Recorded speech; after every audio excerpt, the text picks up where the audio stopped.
Hi friends, இந்த வீடியோவில் நாங்கள் தொடர்ச்சியாக டியூப் 2ல் உள்ள 7வது கேள்வியிலேருந்து தொடர்ச்சியாக செய்துட்டு போகிறோம். சரி, இப்போ இந்த 7வது கேள்வியை பார்த்தீங்கன்னா ஏ-பி என்னும் இரு திரவங்களின் அடர்த்திகளை ஒப்பிட பயன்படுத்தப்படும் ஹேரின் ஆய்கருவி உருளையில் காணப்படுகின்றது. 1 தொடக்கம் 5 வரையுள்ள உருக்களில் காணப்படுகின்றவாறு ஹேரின் ஆய்கருவியின் புயங்களில் தானங்களை மாற்றுவதன் மூலம் அதே பரிசோதனை செய்யப்படும் எனில் உருக்களில் எது திரவ நிரல்களின் மட்டங்களை சரியாக காட்டுகின்றதுன்னு கேட்டிருக்காங்க. இதே பிராக்டிக்கலை தான் என்ன செய்திருக்காங்கன்னு பார்த்தீங்கன்னா, இதை வேறு வகையில், அதாவது திரவ அந்த புயங்கள தானங்களை மாத்துறது மூலமாக இந்த பிராக்டிக்கல் செகண்ட் பிராக்டிக்கலை செய்திருக்காங்க. ஸோ இப்போ இதுல எவ்வாறான உயர மட்டங்கள் இருக்குன்றதை சரியா காட்டுற மாதிரி கேட்டிருக்காங்க. ஸோ இப்போ இதுல ரெண்டையும் எங்களுக்கு ஒப்பிடணும். ஸோ இந்த ரெண்டு சந்தர்ப்பத்தை பார்த்தீங்கன்னா இப்ப என்ன நடந்திருக்கு, இப்ப இதுல என்னென்ன அமுக்கங்கள் இருக்குன்றத ஃபர்ஸ்ட் ஒருக்கா நோட் பண்ணி பார்ப்போம். இதுக்குள்ள என்னென்ன மாதிரியான அமுக்கங்கள் இருக்குது. ஸோ இப்ப பாத்தீங்கன்னா இதுல முக்கியமா தெரிஞ்சுக்க வேண்டியது என்னது, இதுல இருக்க வளிமண்டல அமுக்கம் P0. ஸோ இப்ப இதுலயும் வளிமண்டல அமுக்கம் P0 தான் இருக்க போகுது. ஸோ அடுத்தது பார்ப்போம். இதுல முக்கியமான விஷயம் என்னது, உள்ளுக்குள்ள ஒரு அமுக்கம் என்ன செய்ய போற, இருக்க போற. ஸோ அதை நாங்க வைப்போம் P1 இருக்கும். ஸோ இப்போ உள்ளுக்குள்ளேயும் ஒரு அமுக்கம் வந்துட்டு. ஸோ இப்போ பார்த்தீங்கன்னா இவ்வளத்துலேயும் ஹெச் ஏ என்று எடுப்போமே. ஸோ ஹெச்ஏ உயரம் இருக்கு. இதில் பார்த்தீங்கன்னா ஹெச் பின்னு ஒரு உயரம் இருக்கு. ஸோ இப்போ என்ன நடந்திருக்குண்டா, இந்த P0 எதுக்கு ஈக்குவலாக இருந்திருக்கு, ஏல இருக்கிற அந்த திரவத்தை வச்சு சொன்னீங்கன்னா P1 பிளஸ் ஹெச்ஏ ரோ ஏஜியா இருக்க போகுது, இல்லாட்டி ஹெச்ஏ டிஏஜின்னு எடுத்துக்கொள்ளலாம். ஸோ இது நம்ம ஹெச்ஏ ரோ ஏஜி. அதே மாதிரி தான் என்ன நடந்திருக்கு, P0 எதுக்கு ஈக்குவலாக இருந்திருக்கு, ஏன்னா ஒரே திரவ மட்டம். இப்ப இந்த ஜாரை பாத்தீங்கன்னா இதுல இருக்கிற திரவ மட்டத்துல இருக்க அமுக்கம் இதுல இருக்கிற அமுக்கம் சமனா இருக்கணும். ஆனா இதுல இருக்கிற அமுக்கத்தை யார் ஏற்படுத்த போறது, இந்த வளிமண்டலம் அட்மாஸ்பியர் தான் உருவாக்க போகுது. ஸோ அதுவும் P0 தான் இருக்க போகுது. ஆனா இதுக்கு இந்த பக்கம் ஈக்குவலா இருக்க போகுது P1 பிளஸ் என்னவா இருக்க போகுது, ஹெச் பி ரோ பிஜியா இருக்க போகுது. ஸோ இவ்வளவுதான் வித்தியாசம். ஸோ இப்ப என்ன செய்யலாம், ரெண்டுமே ஈக்குவல். ஸோ இப்போ பார்த்தீங்கன்னா என்ன நடந்திருக்குன்னா இதுவும் ஈக்குவல், இந்த P1 ஈக்குவல், இந்த ஜியும் ஈக்குவல். ஸோ இப்போ பார்த்தீங்கன்னா இதுல இருந்து என்ன சொல்லலாம்னு பார்த்தீங்கன்னா, இதுல என்ன ஒரு கன்ஸ்டன்டா இருக்கணும். இப்போ இதெல்லாம் ரெண்டையும் ஈக்குவேட் பண்ணீங்கன்னா என்ன வரும், HA row A7 HB row பின்னு வரப்போகுது. ஸோ இப்போ எங்களுக்கு தெரியும் என்னது, ரோ ஏயும் ரோ பியும் ஒரு கன்ஸ்டன்ட், அந்த லிக்விட் டென்சிட்டிஸ் அது போய் மாற போறது இல்லை. ஸோ இப்போ இந்த ப்ராக்டிக்கல் செய்யும் போது எது மாறப்போகுது, ஹெச்ஏயும் ஹெச்பியும் தான் மாறப்போகுது. ஸோ நான் அதை ஒரு பக்கத்துக்கு கொண்டு வரேன். ஸோ ஹெச்ஏ தனியா இருக்கிறேன், அதுக்கு என்னவா இருக்க போற, ஹெச்பி இருக்க போறாரு. ஸோ அந்த பக்கம் கொண்டு போனீங்கன்னா என்ன நடக்க போகுது, ஒரு ரேஷியோ வரப்போகுது. அதாவது என்னது, row B over rho A. ஆனா அது ஒரு கன்ஸ்டன்ட். ஸோ இதுல முக்கியமான பாயிண்ட் என்னன்னா, இது ஒரு கன்ஸ்டன்டா இருந்துச்சுன்னா இதுவும் என்னது, ஒரு இந்த ரேஷியோவும் ஒரு கன்ஸ்டன்டா இருக்கணும். அதாவது ஹெச்ஏ ஓவர் ஹெச்பின்னு ரேஷியோ ஒரு கன்ஸ்டன்டா இருக்கணும். ஸோ உதாரணமா சொல்லணும்னா 2 வைப்போமே. அதாவது என்ன meaning, HA over HB is equals to 2 வந்துருந்துச்சுன்னா என்ன மீனிங், HB மாதிரி 2 மடங்கு HA. ஸோ அப்படி இல்லை. ஸோ இப்போ பார்த்தீங்கன்னா HA விட HB தான் கூட இருக்கு. ஸோ ஹாஃப்னு வச்சிருவோம். ஸோ ஹாஃப்னு வச்சுன்னா என்னது, HA HB இந்த அரைவாசி. ஸோ இப்போ என்ன வித்தியாசம், என்ன சொல்ல வரேன்டா, இப்ப இந்த உயரத்துங்களுக்கு இடையிலான அந்த விகிதம், இப்ப இது 1ண்டா இது கிட்டத்தட்ட ஒரு 1.3 வருதுண்டா, வேற என்னதும் தடவை நீங்க இதே மாதிரி ஒரு பிராக்டிக்கலை செய்தீங்கண்டா, இந்த திரவ நிரல்கின்ற உயரத்தை மாத்தினாலும் என்ன நடக்க போகுது, இந்த ரேஷியோ மாறாம இருக்க போகுது. அதுதான் இதுல முக்கியமான போய். இப்ப இதுல நீங்க என்ன பார்க்கணும், நீங்க எவ்வளவு தூரம் நீங்க இதை கீழிறக்கி இதை நீங்க மேல கொண்டு போனாலும் இந்த உயரங்கள் எப்பயுமே மாறாது. இந்த உள்ளுக்குள்ள இருக்க ஒரு பிரச்சனையும் நாங்க மாத்தல.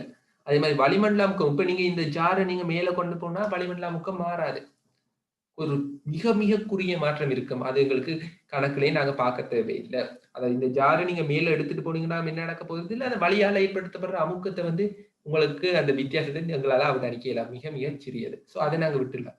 ஸோ இப்போ இந்த ஜார் அசைக்கும் போது வளிமண்டல அமுக்கம் மாறாது. ஆக என்ன நடக்கணும், இந்த நீளத்துக்கு, அதாவது பாத்தீங்கன்னா இப்ப படத்துல பார்க்க தெரியுது, ஏல இருக்கிற நீளத்துக்கும் பில இருக்கிற நீளம் கொஞ்சம் பெருசா இருக்கு. கிட்டத்தட்ட இந்த வீதத்துல வேற மாதிரியான விடைகளை பார்க்கணும். விடைய பார்க்கணும். இப்ப பாத்தீங்கன்னா தெரியும். இப்ப முதலாவதுல தந்திருக்கு என்னது? ஏலேயும் பீலேயும் என்ன நடந்திருக்கு? உயரம் சமனா தந்திருக்கா. சோ அது வேற. அதே ஏய விட பில கொஞ்சம் உயரம் கூடவா தான் இருக்கு. சோ இப்ப இந்த விடைய பக்கம் ஒரு ஓகேயா இருக்கு. ஏன் ஏய விட பி கொஞ்சம் கூடவா இருக்கு. இவ்வளவு தூரம் கூடவா இருக்கு. சோ திருப்பியும் சொல்றேன். இந்த ஏ வந்து மேல இருக்கு, பி கீழ இருக்கு. அப்படி எல்லாமே யோசிக்க தேவையில்ல. இதுல எல்லாம் ஒரே கான்செப்ட் தான். இதுலயும் பி நோட் அமுக்கம் தான் தொழிற்படுது. இதுலயும் பி நோட் அமுக்கம் தான் தொழிற்படுது. உள்ளுக்குள்ள இருக்க அமுக்கம் ரெண்டுலயும் சேம் தான். P1 தான் இருக்க போகுது. சோ இப்ப இதுல இருக்க H1 ஆரம்பத்துல HA உயரம்னா இப்பயும் HA தான் இருக்கணும். இவரும் HB உயரம் என்னதான் ஈக்குவலா இருப்ப. சமநிலையில் இருப்ப. சோ கரெக்டா இந்த செகண்ட் ஆன்சர் கொஞ்சம் சரி மாதிரி தெரியுது. சரி மற்றதுகளையும் பார்ப்போம். சோ இப்ப அடுத்தது பாத்தீங்கன்னா ஏ வந்து ஆக சின்னதா போயிட்டு பி வந்து இதை விட கிட்டத்தட்ட 2-3 மடங்கு பெருசா இருக்கு போல. ஏயை விட 2-3 மடங்கு பெருசா இருக்கு. அப்படி வரையில ஏன்னா ஏயும் பியும் ஒரு கிட்டத்தட்ட ஒரு 1.5 மடங்கு மாதிரி தான் வந்துருந்துச்சு. முதலாவது படத்திலேயே பார்க்க தெரிஞ்சு. ஆகவே இதுவும் பெற போறது இல்லை. சோ ஃபோர்த் ஆன்சரை பாத்தீங்கன்னா அது இன்னும் ஆக பெருசா காட்டுது. அதாவது ஏ வந்து மிக சின்னதா இருக்கு, பி ஆக பெருசா இருக்கு. அதுவும் சான்ஸ் இல்லை. ஏன்னா அது விகிதம் வரவே இல்லை. அடுத்து இது பாத்தீங்கன்னா இதுவும் என்ன நடந்திருக்கு? இவரும் ஈக்குவலா தான் எடுத்திருக்க. இது நீங்க வந்து எக்ஸாம் செய்யும்போது ரூலாலே வச்சு அளந்து பார்த்துடலாம். சோ பாத்தீங்கன்னா தெரியும் என்னது? இவரும் சரி வர போறது இல்லை. ஏன்னா இவர் கொஞ்சம் பெருசா இருக்காரு. ஏ பெருசா இருக்காரு. சோ ஆன்சர் என்ன வரப்போ செகண்ட் ஆன்சர் ஏ இருக்கிற பி வந்து அந்த ரேஷியோல பாத்தீங்கன்னா தெரியும். கொஞ்சம் ரேஷியோலயே வடிவா வர. அதே ரேஷியோல வர. சோ கட்டாயம் எத்தனையாவது ஆன்சர்? செகண்ட் ஆன்சராக தான் இருக்க போகுது. இப்ப அடுத்த கேள்வியை பார்ப்போம். உருவில் காணப்படும் 3 சீரான பொருள்களும் சமத்திணிவுகளை உடையன. பொருள் ஏ ஆனது ஆரையுடைய ஒரு திண்ம உருளையாக தந்திருக்காங்க. சோ இப்ப பாத்தீங்கன்னா பொருள் பி தந்திருக்காங்க. என்னது ஆரை ஆருடைய மெல்லிய பொருளுருளைன்னு தந்திருக்காங்க. சோ இப்ப அடுத்தது பொருள் சியை பாருங்க. சோ பொருள் சி என்னவா? பக்கத்தின் நீளம் 2r உடைய ஒரு திண்ம சதுரமுகின்னு தந்திருக்கு. சோ இப்ப பாத்தீங்கன்னா இவர் வந்து அதாவது ஏ வந்து என்னது ஒரு solid உருளையா இருக்க போறார். மற்றவர் என்னவா இருக்கிறார்? வெற்றிடம், அதாவது ஒரு பொருளுருளையா இருக்க போறார். ஆனா இதுல முக்கியமான விஷயம் என்னது? 3 சமத்திணிவுகள் இருக்கா. சோ இப்ப என்ன கேட்டிருக்குது? எவ்வாறு இது என்ன சடத்துவ திருப்பம் மாறுது? சோ இதுக்கு நாங்க சடத்துவ திருப்பத்தின வேல்யூ ஒன்றும் படிக்கல. அதாவது மொமெண்ட் ஆஃப் இனர்ஷியா அந்த வேல்யூஸ் ஒன்றுமே படிக்கல. சதுரமுகிக்கு எங்களுக்கு தெரியாது. உருளைக்கு மட்டும் தெரியும். ஆனா இதுலயும் முக்கியமான விஷயம் என்னன்னா இப்ப மொமெண்ட் ஆஃப் இனர்ஷியா அதாவது சடத்துவ திருப்பம் எப்ப கூட வரும் எப்ப குறைவா வரும்னு எங்களுக்கு தெரிஞ்சிருக்கணும். சோ இப்ப எங்களுக்கு சடத்துவ திருப்பத்தை எப்படி காண்றோம்? ஒவ்வொரு துணிக்கையிலையும் எம்ஆர் ஸ்கேட கண்டு கூட்டினீங்கன்னா சிக்மா எம்ஆர் ஸ்கேட் தான் என்னவா இருக்க போது? மொமெண்ட் ஆஃப் இனர்ஷியான்னு படிச்சிருக்கோம். சடத்துவ திருப்பம் அதாவது ஒவ்வொரு துணிக்கையில மிஞ்சி இருக்க ஒவ்வொரு துணிக்கையிலையும் கண்டு திணிவையும் அதன் டிஸ்டன்ஸையும் கண்டு அதன் வர்க்கத்தை எல்லாம் கூட்டி எம்ஆர் ஸ்கேட ஒவ்வொன்றையும் கண்டு கூட்டி ஒவ்வொரு துணிக்கையும் கண்டு கூட்டிதான் ஒரு பொருளுடைய அதாவது ஏண்ட பொருளையே அப்படித்தான் எடுத்திருப்போம். அதன் சடத்துவ திருப்பத்தை அப்படித்தான் கண்டிருக்கோம். சோ இப்ப இதுல முக்கியமான விஷயம் என்னன்னு பாருங்க. இப்போ எல்லாமே சம சின்ன சின்ன துணிக்கைகளாக எடுத்தாலும் இந்த திணிவு மாறேன். சோ இப்ப என்ன நடந்திருக்கு? இந்த திணிவில் இருக்கிற அந்த டிஸ்டன்ஸ் ஆர் வந்து கூடவா இருந்துச்சுன்னு நடக்கும் சடத்துவ திருப்பம் கூடும். சோ அந்த வகையில பாத்தீங்கன்னா இப்ப டிரெக்டாவே சொல்லலாம் என்னது? இப்ப இந்த ஒன்றோட ஒப்பிடுவோம். இப்ப எங்களுக்கு பியையும் சியையும் ஒப்பிட்டிருக்காங்க, ஏயையும் சியையும் ஒப்பிட்டிருக்காங்க. முதல் மூன்றையை பார்க்க தெரியுது, பியையும் சியையும். சோ அப்படியே நாங்க ஒப்பிட்டு பார்ப்போம். ஃபர்ஸ்ட் நாங்க என்ன சொல்லலாம்? இப்ப இந்த ஏயோட சியை ஒப்பிட்டு பார்ப்போம். சோ இப்ப சொல்லுங்க பார்ப்போம். இங்கிருந்து பாத்தீங்கன்னா இந்த வட்டத்துல இருந்து பாத்தீங்கன்னா பக்கத்துல எல்லாம் திணிவுகள் இருக்கு. பிரச்சனை இல்லை. தூரத்திலையும் இருக்கு. சோ அதுவும் பிரச்சனை இல்லை. சரியா வந்து தூரத்திலையும் இருக்கு. ஆனா இப்ப பாத்தீங்கன்னா இவரை விட இந்த ஏல இருந்த ஆப்ஜெக்ட்ல இருந்து விட தூரத்தை விட இங்க சில துணிக்கைகள் இன்னும் தூரமா போயிருக்கும். இந்த இடத்துலயும் போயிருக்கு. இப்ப இதுலயே உருளையே உண்ட கீறி பாத்தீங்கன்னா தெரியும் என்னது? இவ்வாறுதான் அதுல இருந்திருக்கு. அதாவது இதை விட வந்து என்ன நடந்திருக்கு? கொஞ்சம் முடுக்கமா தான் இருந்திருக்கு உருளை. ஆனா என்ன நடந்திருக்கு? இந்த சதுரமுகில இன்னும் தூரம் கூடவா போயிட்டு துணிக்கைகள். சில துணிக்கைகள் இன்னும் தூரம் கூடவா போயிட்டு. So R கூடிட்டு. சோ என்ன நடந்திருக்கு? சடத்துவ எதுக்கு கூடவா இருக்க போகுது? ஐ சி வந்து ஐ ஏ விட கூடவா இருக்க போகுது. ஏன்னு சொல்லுங்க பாப்போம். இது இந்த டிஸ்டன்ஸ் வந்து கூடிட்டு அதாவது ஏல வந்து பாத்தீங்கன்னா திணிவுகள் வந்து இந்த பகுதிக்குள்ளதான் இருக்கு. ஆனா இப்ப இவருக்கு என்ன நடந்திருக்கு? இதுதான் உருளைண்டா. இந்த உருளையை நான் இதுல பிளேஸ் பண்ணேன்னா இப்படிதான் வரும். ஆனா சில துணிக்கைகள் என்ன நடந்திருக்கு? சதுரமுகில இந்த பகுதிக்கும் போய் இருக்கு. அதாவது இதை விடையும் டிஸ்டன்ஸ் கூட, உள்ளே விடையும் டிஸ்டன்ஸ் கூடவா போயிட்டு, ஆகவே என்ன இருந்திருக்கு, ஐசில வந்து சரத்துவ திருப்பம் கூட. ஏன்னா எம்ஆர் ஸ்கேட் ஆர் கூடிச்சுன்னா என்ன நடக்க போகுது, இதுல வந்து மாறி வரப்போகுது. ஸோ இப்போ இதுல பாத்தீங்கன்னா ஐசி வந்து ஐஏயை விட கூடவாக இருக்கணும். ஸோ அதை வச்சே சொல்லிடலாம் என்னவா இருக்க போகுது, செகண்ட் ஆன்சர் வரலாம், இல்லாட்டி ஃபோர்த் ஆன்சர் வரலாம். ஸோ இப்போ அடுத்தது பார்க்க வேண்டியது என்னது, ஐஏயையும் ஐபியையும் ஒப்பிடணும். ஏன்னா ஐஏ வந்து ஐபிக்கு ஈக்குவலானது தந்திருக்கு, ஃபோர்த் ஆன்சர் தந்திருக்கு, ஐஏயும் ஐபியும் ஈக்குவல். ஸோ இப்போ ஐஏயும் ஐபியையும் இப்ப பார்க்கணும். ஸோ இப்போ எங்களுக்கு பார்க்கவே தெரியும் என்ன, ரெண்டும் சமத்தினிவு தான். ஆனா இப்ப சொல்லுங்க பாப்போம், ஏலையும் பிலையும் பாத்தீங்கன்னா என்ன தெரியுது, எதுக்கு வந்து சரத்துவ திருப்பம் கூடவா இருக்கணும்னு பாத்தீங்கன்னா டிரெக்டாவே சொல்லலாம், பிக்கு தான் கூடவா இருக்கலாம். அதுக்கான ரீசன் என்னவா இருக்கு, இப்ப பாத்தீங்கன்னா இப்ப சில எம் துணிவுகள், அதாவது பாத்தீங்கன்னா இதுல புள்ளேமும் என்ன நடந்திருக்கு, இவ்வளவு தூரத்துல போயிட்டு எல்லாமே தூரத்துல தான் நிக்குது. ஆனா இங்க அப்படி இல்லை, சில கொஞ்சம் துணிவுகள் என்ன நடந்திருக்கு, இதுக்குள்ளேயும் இருக்கு, பக்கத்துலயே இருக்கு, இந்த ஆக்சிஸுக்கு பக்கத்துலயே இருக்கு. ஆகவே என்ன நடந்திருக்கு, பிகா ஏகா கூடன்னு கேட்டீங்கன்னா என்ன நடந்திருக்கு, கட்டாயமா ரெண்டும் சமன் இல்ல. அதோட என்ன சொல்லலாம், ஏய விட பிக்கு கூட. இப்ப என்ன கண்டுபிடிச்சிருக்கோம், ஏன் அப்படி சொல்றேன், ஏய விட பிக்கு கூட. இப்ப இந்த ஊர்லயே பாத்தீங்கன்னா எம் திணிவு டோட்டலா எல்லாமே எம் திணிவு தான். ஆனா என்ன நடந்திருக்கு, அதுல கணக்கப்பாட்டு என்ன நடந்திருக்கு, இந்த உருளைக்குள்ளுக்கு பக்கத்துலயும் இருந்துட்டு, அந்த ஆக்சிஸுக்கு பக்கத்துலயும் கொஞ்சம் கேள் வந்துட்டு. சோ இது இந்த சரத்த திருப்பம் கூட. ஆனா இதுல வந்து பாத்தீங்கன்னா ஃபுல் எம் திணிவும் என்ன நடந்திருக்கு, கொஞ்சம் தூரத்துல தான் இருக்கு, எல்லாமே பயங்கர தூரத்துல தான் இருந்திருக்கு. ஆகவே என்ன விடையா இருக்க போகுது, ஐ ஏ வந்து ஐ பி விட குறைவா இருக்கு. சோ அதே மாதிரி இன்னொன்னு கண்டுபிடிச்சிட்டோம், என்னது, ஐ சி வந்து ஐ ஏ விட கூட. இதுல முக்கியமான விஷயம் தான், நாங்க சியையும் பியையும் இந்த இடத்துல ஒப்பிடையில. அதை ஒப்பிடுறது கஷ்டம், அதுங்களுக்கு சரியான தரவுகள் தேவை, இன்னும் தேவை.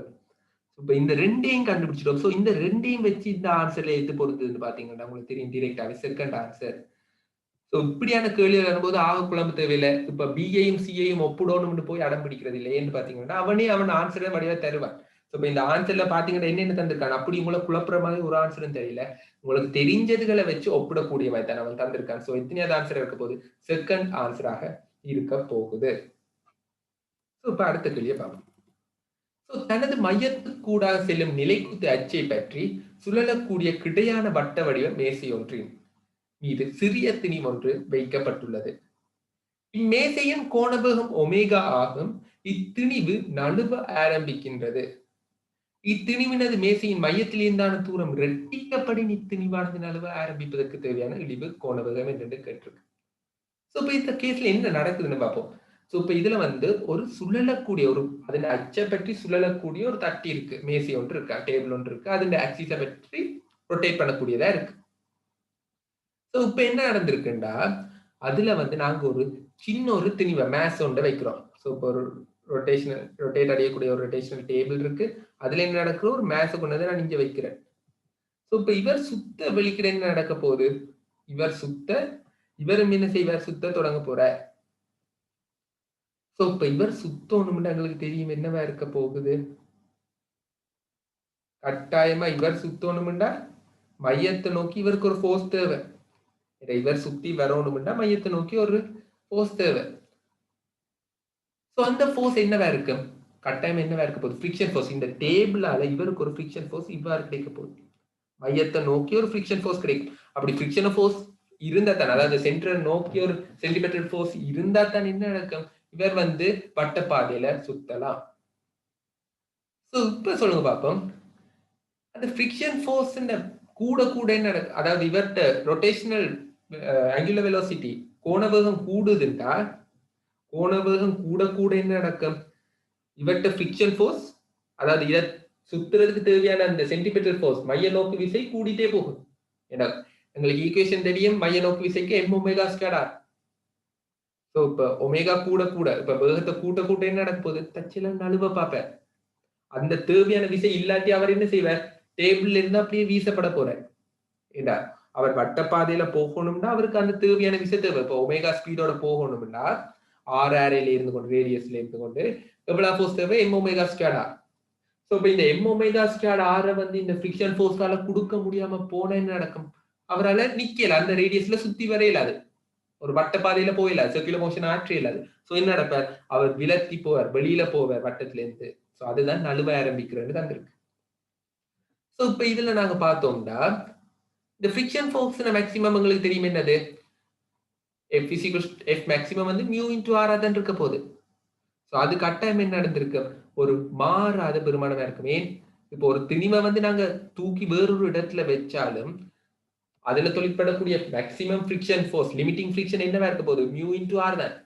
அதாவது மாஸ் மாறாத விடத்து அந்த பொருண்ட திணிவு மாறாத விடத்து அதுல தொழிற்பட ஃபிரிக்ஷன் வந்து மாறிடாது. அதுவும் அதே டேபிள்ல தான் திருப்பியும் வைக்க போறோம். சோ F மேக்ஸிமம் எப்பயுமே மாறாது. சோ இப்ப என்ன செய்திருக்கோம், மாஸ் மாறல, ஒரே திணிவை தான் கொண்டு போய் 2R ல வச்சிருக்கோம். ஃபர்ஸ்ட் R ல இருக்க திணிவை கொண்டு போய் 2R ல வச்சிருக்கோம். சோ இப்ப என்ன நடக்கும், இத 2R ஆக்கிட்டோம். ஆனா இந்த ஒமேகாவை தான் கேட்டிருக்கு, எவ்வளவு இழிவு கோண வேகம்னு கேட்டிருக்கு. சோ ஃபர்ஸ்ட் ஆரம்பத்துல R தூரத்துல இருக்கும்போது இழிவு கோண வேகம் எவ்வளவாம், ஒமேகான்னு தந்திருக்காங்க. சோ மற்றது நாங்க ஒமேகா 1 சமப்படுத்தினோம்டா, omega square R is equals to omega 1 square into 2R இருக்க போகுது. ஆகவே ஒமேகா 1 எவ்வளவா இருக்க போகுது, ஒமேகா by √2 ஆக இருக்க போகுது. சோ இப்ப இதுல என்ன நடக்குது, ஒரே ஃபிரிக்ஷன் ஃபோர்ஸ் இருக்கு, மேக்ஸிமம் ஃபிரிக்ஷன் ஃபோர்ஸ் ஒன்றுதான். அந்த ஃபிரிக்ஷன் ஃபோர்ஸை விட இந்த வேகத்துல சுத்த தேவையான சென்டிமெட்ரல் ஃபோர்ஸ் வந்து கூடவா தேவைப்பட்டுச்சுண்டா, அதாவது சென்டிமெட்ரல் ஃபோர்ஸ் மைய நோக்கு விசை கூடவா தேவையான இந்த உராய் விசையால கொடுக்க முடியாட்டி என்ன நடக்கும், அந்த பொருள் விலத்தி போயிடும். சோ இப்ப என்ன கேள்வி நாங்க எடுத்திருக்கோம் என்னது, இந்த மேக்ஸிமம் ஃபோர்ஸ் தொழிற்படும் போது தான், மேக்ஸிமம் உராய் விசை ஃபிரிக்ஷன் ஃபோர்ஸ் இருக்கும் போது தான் என்ன நடக்க போகுது, இவர் வந்து இழிவு கோண வேகத்தோடு சுத்த போறார். சோ அந்த நழுவ தேவையான இழிவு கோண வேகத்தோடு சுத்த போறார். சோ இப்ப என்ன நடக்க போகுது, இப்ப நாங்க ஈக்குவேட் பண்ண போறோம், F மேக்ஸிமத்தை ஈக்குவேட் பண்ண போறோம். இந்த F மேக்ஸிமம் மாறாது, ஃபர்ஸ்ட் மாஸ் மாறாது.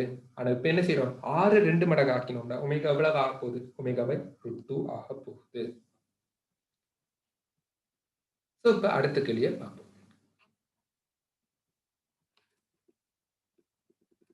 சோ இந்த கேள்வியை பார்த்தீங்கன்னா, ஒரு சமதள நிலத்தின் மீது ஒவ்வொன்றினதும் திணிவு M ஆக உள்ள இரு சர்வ சம ஆப்புகள் அடுத்தடுத்து வைக்கப்பட்டுள்ளன.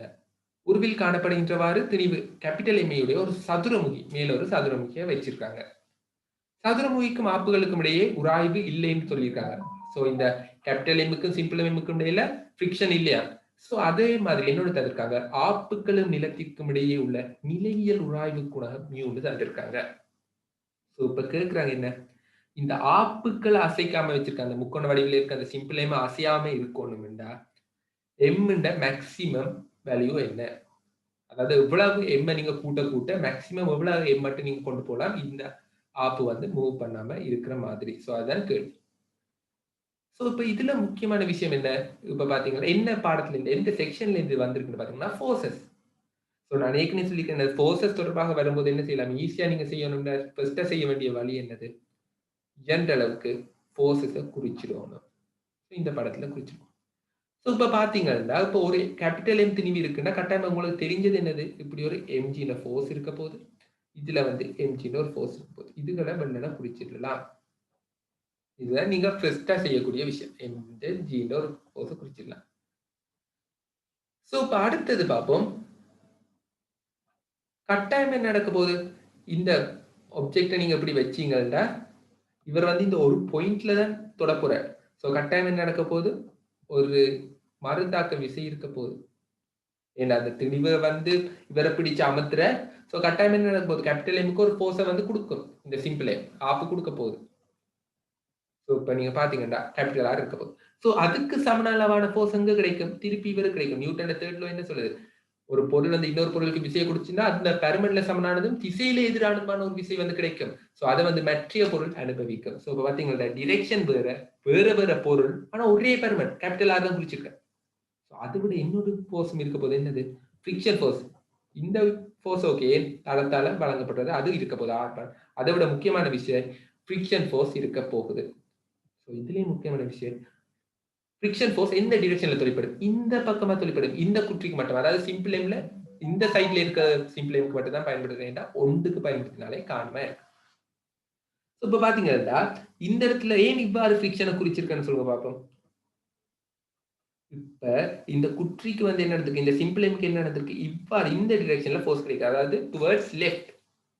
ஸோ இப்போ இந்த ஃபிரிக்ஷன் ஃபோர்ஸ்னா என்ன, ஒரு பொருள் இயங்க எத்தனிக்கும் போது, அதாவது மூவ் பண்ண ட்ரை பண்ணுது இல்லாட்டி மூவ் பண்ணுது, மூவ் பண்ண ட்ரை பண்ணுது இல்லாட்டி மூவ் பண்ணுது.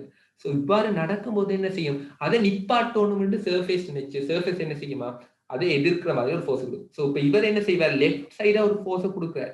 இந்த கேபிட்டலே இவருக்கு லெஃப்ட் சைடா ஒரு ஃபோர்ஸ், ஒரு கம்போனன்ட் லெஃப்ட் சைடா வரப்போகுது. ஸோ என்ன நடக்கும், லெஃப்ட் சைடா இவர் இயங்க வலிக்கிட போற, இயங்க ஆரம்பிக்க, இயங்க எத்தனிப்ப.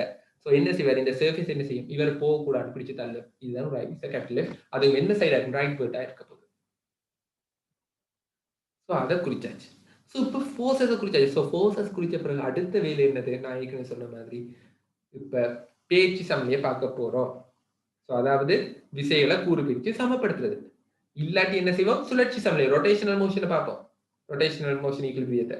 ஸோ ஃபர்ஸ்டா பேச்சு சமநிலையை பார்ப்போம், தேவைப்பட்ட டிஸ்டன்ஸ் என்ன சம்மந்தப்பட்டுச்சுன்னா நாங்க சுழற்சி சமநிலையை பார்க்கலாம். ஸோ இப்போ பேச்சு சமநிலையை பார்த்தோம், என்ன இருக்க போகுது, ஒவ்வொன்றுக்கு நாங்க தனித்தனியா பார்ப்போம். சிம்பிள் எம்முக்கு யூஸ் பண்ணோம்னா என்ன இருக்க போகுது, கிடையா யூஸ் பண்ணோம். ஹாரிசான்டல்ல கிடையா இருக்கிறது friction force capital F minus இதுல வந்து கேபிட்டல் ஆர், இது வந்து தூரம் √2 இருக்க போகுது. சாரி, இந்த கோணம் வந்து 45. ஸோ என்னவா இருக்க போகுது, cos 45 இருக்க போகுது. ஸோ 1/√2. ஸோ இது வந்து இந்த படத்திலே தந்திருக்காங்க, 45 டிகிரிஸ் தந்திருக்காங்க. ஸோ இது 45 இது 90 தெரியும். ஏன்னா இது கட்டாயமா பெர்பெண்டிகுலரா தொடும். ஏன்னா ஒரு புள்ளியில தொலைப்படுற ஃபோர்ஸ் மறுதாக்கம், ஆகவே கட்டாயமா 90 தான் இருக்கு. ஸோ இது 90, இதுவும் 90, இது 45, இவர் 45, இவர் 45, இவர் 45. ஸோ இவர் ஆர் என்ற ஃபோர்ஸ்ண்டா கிடையா தொலைப்படுறது, அதாவது ஹொரிசோன்டலா இந்த ஆர் என்ற காம்போனன்ட் என்னவா இருக்க போகுது, r/√2, அதாவது r cos 45 இருக்க போற. So r/√2. ஸோ இப்போ நான் கிடையா அடுத்த என்ன வர போகுது, சிம்பிள் எம் திணிவுக்கு ரெண்டு ஃபோர்ஸ் தான் ஹொரிசோன்டலா இருக்க போகுது. எஃப் இருக்க போகுது, அதோட ஆர் என்ற ஒரு காம்போனன்ட் r cos 45. ஸோ அதை ஈக்குவேட் பண்ணலாம், f is equals to r/√2. ஆனா இப்ப எங்களுக்கு தெரியும் என்னது, இந்த எஃப்க்கு நாங்க ஒரு இதை சொல்லலாம், என்னது, f is equals to mu into r1. ஏண்டா இப்ப எங்களுக்கு தெரியும் மியூ தெரியும், அவன் தரவுல தந்திருக்காங்க டேட்டால. அதே மாதிரி mu into r1. F maximum இருக்கும்போது தான் என்ன நடக்க போகுது, கேபிட்டல் எம் மேக்சிமமா இருக்கலாம். So f is equals to mu r1. So இப்போ அது செய்தாச்சு. ஸோ இப்போ அடுத்தது என்ன செய்யலாம், இப்போ இந்த r1 காணணும். r1 எப்படி காணலாம், ஸோ r1 காண்றதுக்கு என்ன செய்யலாம், இதுக்கு வந்து நாங்க வெர்டிகலா இருப்போம். ஸோ இப்போ இதுல வெர்டிகலா ஈக்குலிபிரியத்தை பார்த்தீங்கன்னா என்ன நடக்க போகுது, இந்த சிம்பிள் எம்லேயே r1 minus m g minus r/√2, அதாவது இந்த கேபிட்டல் ஆர்ன்னு ஒரு கூறும் வர போகுது. ஸோ அதுதான் முக்கியம். சில பேர் இந்த r1க்கு டிரெக்டா என்ன செய்துறீங்க, எம்ஜின்னு போட்டுருவீங்க. ஆனா இப்ப என்ன நடக்குது, r1ஓட எக்ஸ்ட்ராவா என்ன ஆக்ட் ஆக போகுது, ஏண்டா ஆர் இந்த கேபிட்டல் ஆர்னு ஒரு ஃபோர்ஸும் என்ன நடக்க போகுது, ஒரு காம்போனன்ட் என்ன நடக்க போகுது, கீழ் நோக்கி தொழிற்பட போகுது. ஸோ எம்ஜி பிளஸ் r/√2 தான் என்னவா இருக்க போகுது, r1 இருக்க போகுது. இதுதான் செகண்ட் ஈக்குவேஷன். ஸோ இதுதான் முக்கியமான விஷயம். ஸோ இப்போ அடுத்தது கேபிட்டல் எம்முக்கு எடுக்கலாம். கேபிட்டல் எம்முக்கு நீங்க டிரெக்டா மேல் நோக்கி எடுத்தாலே காணும். அதுக்கான ரீசன் என்ன, ரெண்டுமே சமச்சி. ஸோ கிடையா எடுத்தீங்கன்னா ரெண்டுமே ஈக்குவலா தான் வரப்போகுது, 0 வந்துடும் சுருக்கினீங்க.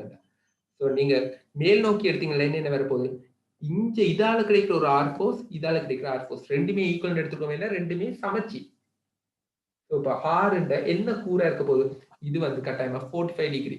இதை நீங்க கிரி பார்த்தீங்களா தெரியும், இதுக்கு வந்து பெர்பெண்டிகுலரா இருக்கனால இவ்வளவு 45. ஸோ இது 45 டிகிரியில இருக்கும். ஸோ இது R cos 45. So R cos 45 காரணமா இருக்கணும், 2 மடங்கா இருக்க போகுது. So 2r cos 45. So 2r/√2 is equals to capital Mg. So இந்த 3 ஈக்குவேஷன் எடுத்தாச்சு. ஸோ இப்போ இந்த 3 ஈக்குவேஷன் எடுத்த பிறகு என்ன கேட்டிருக்காங்க, கேபிட்டல் எம் கேட்டிருக்காங்க.